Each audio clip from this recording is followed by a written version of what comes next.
C'est donc un coup très sévère porté au mouvement d'Action Directe, né il y a 8 ans. Mouvement hétérogène qui n'a cessé de dériver vers les actions les plus sanglantes en France. Hiver 87, Action Directe, groupe d'extrême gauche, est mis hors d'état de nuire. Ses membres, auteurs de 80 attaques meurtrières en France, seront jugés, et c'est une première, par une cour d'assises spéciale. La justice antiterroriste est née. 30 ans plus tard, c'est cette même cour qui vient de juger le frère de Mohamed Merah, tueur de Toulouse en 2012. Mais entre-temps, la justice a dû s'adapter aux mutations du terrorisme. En 1996, en réponse aux attentats du GIA algérien sur le territoire français, le délit d'association de malfaiteurs en relation avec une entreprise terroriste est créé. Il permet encore aujourd'hui d'intervenir avant qu'un acte ne soit commis.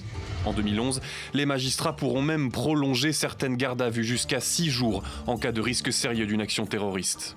Mais avec les revenants de Syrie et d'Irak et l'état d'urgence décrété en 2015 après les attentats de Paris, les dossiers s'accumulent. Environ 400 mises en examen et 800 mandats de recherche entre les mains d'une seule et même section antiterroriste, celle du parquet de Paris. L'état d'urgence est un état transitoire qui ne peut pas durer. Qui ne doit pas durer d'ailleurs. Si l'état d'urgence prend fin en novembre 2017, certaines de ces dispositions sont conservées par la nouvelle loi antiterroriste adoptée simultanément.